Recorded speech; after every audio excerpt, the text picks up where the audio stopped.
Pulwama type incident होगा।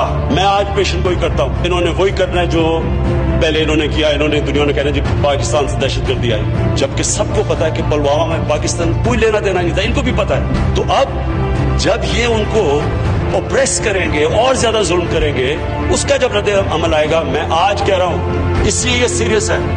इन्होंने हमें ब्लेम करना है, इन्होंने एक और भी चीज करनी है। मुझे अब खौफ है कि इन्होंने कश्मीर में एथनिक क्लेंजिंग करनी है। ये सारी जब चीजें करेंगे और ये पाकिस्तान को ब्लेम करेंगे, इसके बहुत सीरियस कॉन्सिक्वेंसेस हैं। और मैं बार बार उसके बाद पुलवामा के बाद इनको कहता गया कि दो न्यूक्लियर आर्म कंट्रीज ऐसी रिस्क नहीं ले सकते। हम अपने मसले डायलॉग से हल करें। मैं आज आपको कह रहा हूं कि जब ये सिचुएशन होगा, ये किसी के कंट्रोल में नहीं होगा।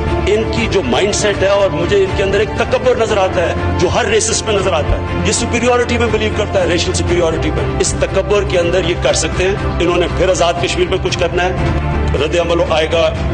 अगर इनके ऑपरेशन की वजह से कुछ हुआ, इंसिडेंट हुआ पुलवामा टाइप, इन्होंने एक्शन लेना है। ये हो नहीं सकता कि ये अगर पाकिस्तान में अटैक करेंगे हम उसका जवाब ना दें। हम जवाब देंगे, उसके बाद क्या होगा? मजीद हुआ और आगे बढ़ सकती है, तो वो भी जवाब देंगे, हम भी देंगे। उसके बाद क्या हो सकता है? कन्वेंशन वॉर हो सकती है। कन्वेंशनल वॉर अगर हो गई, फिर क्या होगा? दो नतीजे हो सकते हैं। वॉर हमारे खिलाफ भी जा सकती है, हमारे लिए भी जा सकती है। अगर हमारे खिलाफ वॉर जाती है तो फिर हम क्या करेंगे? फिर स्पीकर साहब इसी हॉल में मैंने कहा था हमारे पास दो रास्ते हो जाएंगे, एक बहादुर शाह जफर और दूसरा टीपू सुल्तान का रास्ता। एक रास्ता वो कि हाथ खड़े करके हम हार मानने की करेंगे, दूसरा रास्ता टीपू सुल्तान का कि आखिरी खून के कतरे तक हम मुकाबला करेंगे।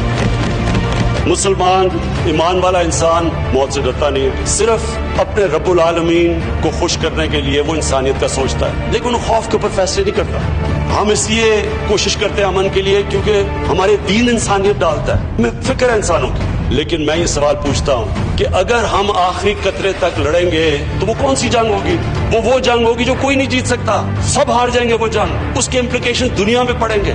मैं न्यूक्लियर ब्लैकमेल नहीं कर रहा, मैं कॉमन सेंस को अपील कर रहा हूं। Hope for the best, be prepared for the worst. क्या दुनिया वर्स्ट के लिए प्रिपेयर्ड है? अगर ये दूसरी तरफ चली जाती है, इसलिए ये टाइम है एक्शन लेने का। इसलिए हम दुनिया को अपील करते हैं कि एक मुल्क जो ब्लेटेंटली सारे इंटरनेशनल कानून की धज्जियां उड़ा रहा है, जिसको फिक्र ही नहीं है, क्योंकि उसको पता है कि पहले क्या हुआ जब वो कश्मीरियों पे जुल्म कर रहा था। जब यूएन की भी एक आध ह्यूमन राइट्स पे रिपोर्ट आई, पहले तो वो भी नहीं करते थे। उसके बावजूद दुनिया ने कुछ नहीं किया, कोई उनको कुछ नहीं कहता था।